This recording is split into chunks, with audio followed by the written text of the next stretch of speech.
ময়মনসিংহ জেলা ভালুকা থানায় কয়েকশো বছরের চলাচলের রাস্তা বন্ধ করে দিল প্রভাবশালী দুই ভাই।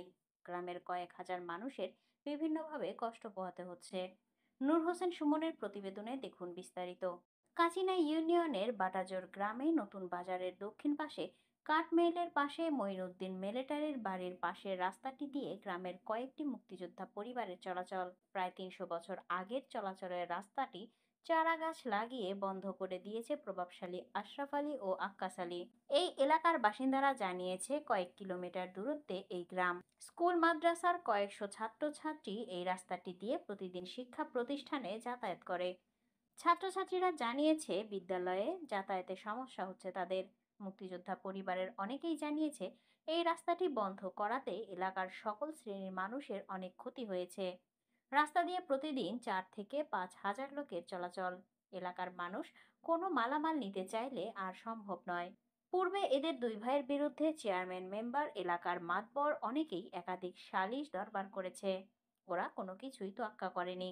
দুই ভাইয়ের দাপটে বাড়ির আশেপাশের লোকজন ভয়ে কেউ কথাও বলতে চায় না। এলাকায় গিয়ে জানা যায় এরা দুই ভাই পূর্বে অনেক ঘটনা ঘটিয়েছে।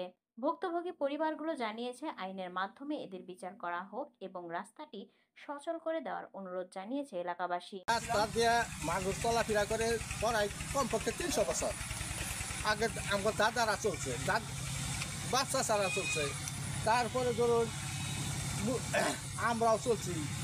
এই হঠাৎ করে যে চারা বুনে হালাইছে রাস্তার মাঝখানটা।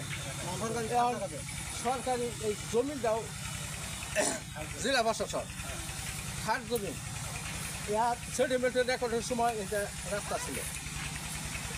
তারপরে অনেক স্কুলের ছাত্র মাত্র যাওয়া অসুবিধা হয়ে গেছে। মানুষ অনেক ধান ভাঙে খাবো, হ্যাঁ জোর নাই, রাস্তা বন্ধ একবারে। রাস্তার মাঝখানটা গাছ বুনছে। এই রাস্তাটা আমাদের প্রায় 100 বছর ধরে চলাচলের রাস্তা। আমাদের এই রাস্তাটার মধ্যে হঠাৎ 2-3 দিন আগে আশরাফ আলী এবং আক্কাস আলী দুজনে মিলে এই গাছগুলো রোপণ করেছে, যার ফলে আমাদের স্কুল কলেজের ছাত্রছাত্রী যারা আছে তাদের চলাচলে ব্যাপক সমস্যা হচ্ছে। আমরা দ্রুত এই রাস্তা আমাদের রাস্তায় যাচ্ছি যাতে জেলা প্রশাসক বা আরও দায়িত্বশীল যারা আছে তারা যাতে দ্রুত এটার একটা ব্যবস্থা গ্রহণ করে আমাদের চলাচলের জন্য সুন্দর একটা রাস্তা করে দেয়। এই এলাকাটা প্রায় 2 কিলোমিটার দূরে। এখানে 5,000 লোকের বসবাস। এরা সবাই এই রাস্তা দিয়ে চলাফেরা করে। এখন এই 3-4 দিন আগে হঠাৎ করে আশরাফ আলী এবং আক্কাস আলী দুজনে এই রাস্তার মাঝখান দিয়ে চারা রোপণ করছে। এটা আমাদের চলাচলের খুবই ব্যাঘাত করতেছে এবং আমরা রাস্তা ছাড়া কীভাবে বাইরের কোনো সুযোগ সুবিধা নাই, মানুষের খুবই অসুবিধা হইতেছে।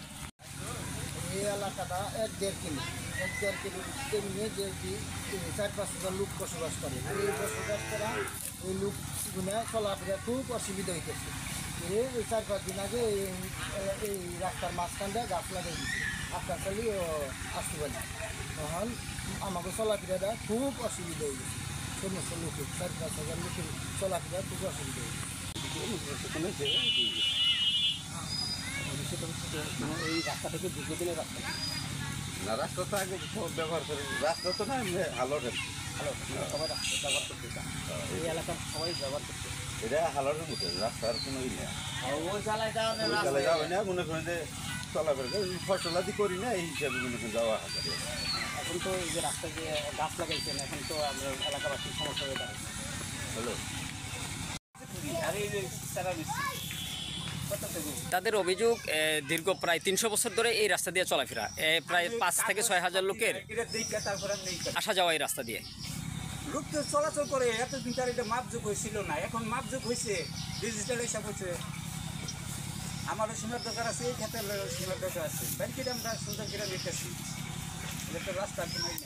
তারপর যদি তারা নিতে পারে নেই, সমস্যা কি? এদিক থেকে একটু পারে রাস্তা কিনে নেই না কিছু না। পরে আমরা লই পাইছি ওই পক্ষের থেকে পরে আমি কত থাকে দিচ্ছি, পারলে তারা মিলে থেকে আর কিছু নিয়ে রাস্তা বানিয়ে নিয়েছিল, সমস্যা নেই। তো আমি যে টাকাটা দিচ্ছি আর কি। স্কুল কলেজের ছাত্রছাত্রীরা এই রাস্তা দিয়ে প্রতিনিয়তই চলাফেরা করে এবং কৃষির উপর নির্ভরশীল এই এলাকাটি। এই কৃষির উপর নির্ভরশীল এলাকাটি থাকা সত্ত্বেও এই রাস্তা দিয়ে কোনো মালামাল নিয়ে আসা যাচ্ছে না। আজ থেকে 3 থেকে 4 দিন আগে এই এলাকার লোকজন জানিয়েছে আমাদেরকে।